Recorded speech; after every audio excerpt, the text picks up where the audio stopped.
This is me.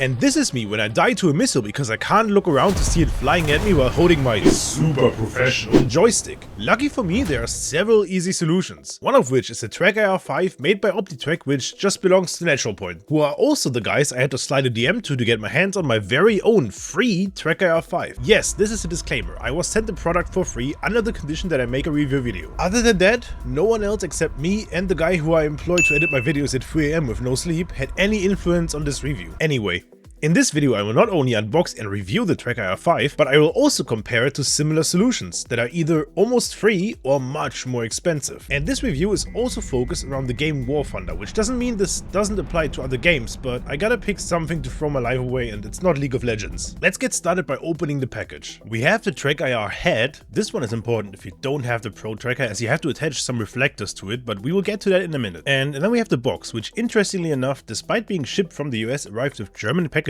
Very mindful. Inside we find several instructions, but who reads those, right? And the first thing we grab is a Pro Tracker. This is an extra that you can buy on top of the TrackIR. Now the heart of the whole thing is this tracker, and for some reason mine came with a few surface scratches, but they did not seem to interfere with its functionality. Even more instructions. These are the reflectors that you attach to the head, and last but not least, the mount to put the tracker on your monitor. So now that we've seen what's in the package, let's look a bit at the build quality. Ignoring the scratches that my device had, it overall feels good enough. The tracker itself you just attach to your monitor and forget about it. The Pro Tracker was a bit difficult to handle. The clip feels pretty cheap and is not very sturdy and did not like being attached to my headset, but the Velcro that was used to tie up the cables in the box was super helpful for getting it somewhat securely attached, and it's been fine ever since. The head with the attached reflectors is fine in terms of quality and comfort. Before we move on, please don't forget to like and subscribe. The better this video does, the higher is the chance that I get similar hardware in the future to review. It's a win-win. You can make informed purchasing decisions and I get to play around with tech stuff. So how does it work now? Assuming you don't have the Pro Tracker, you have to use the cap with the free reflectors attached to it.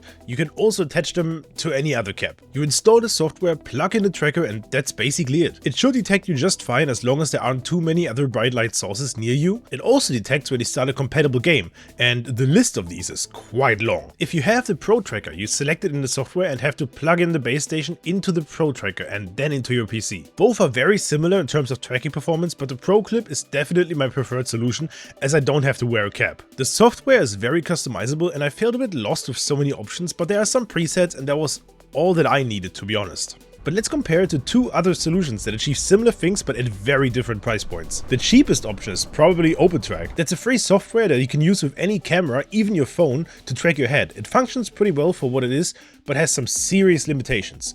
I use their neural net tracker and it's extremely CPU heavy, so you need a fast processor, and the input latency, that is the time delay between moving your head in real life and the movement being mirrored in game, is pretty high when compared to TrackIR. The tracking accuracy is also not great, and you always need a light source for the camera to be able to track your face.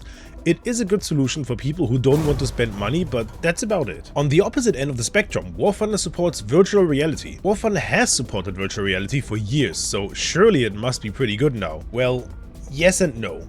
Trying to dial in the right settings is really complicated because ideally you want as high of a resolution as possible, but on the other hand you need enough FPS to not become motion sick, because trust me, doing loopings in VR is not light on the stomach, especially not if you only have 30 FPS.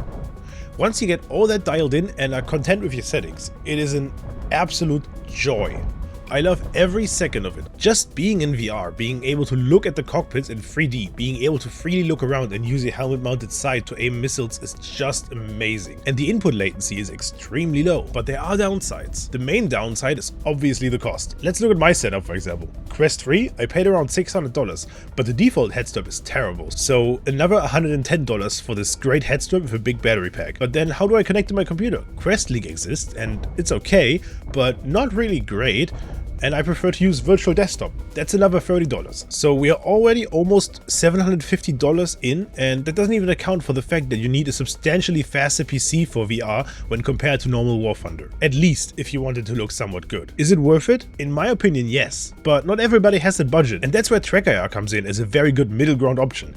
Yes, $170 is not cheap, but also nowhere near the cost of my VR setup. It's also just more comfortable because not everybody comes home after a day at work and has a enough energy to hop into VR. For me as a content creator, VR is also not the optimal solution. Anyone who's ever tried recording in VR knows what I mean. I have to choose whether I want to record the left eye or the right eye, and in both cases everything will look offset to either side for the viewers. Whereas I can record using TrackIR just fine because it's not different from the usual War Thunder view. At the end of the day, it's almost a requirement to use some sort of head tracking when playing with a joystick, and you have to make a pick between camera tracking, which is super cheap but comes with serious downsides, TrackIR, which isn't as cheap but has good accuracy and latency and doesn't require you to shine a bright light into your face, and VR, which is in my opinion the best tracking wise but comes with a steep cost and way less comfort.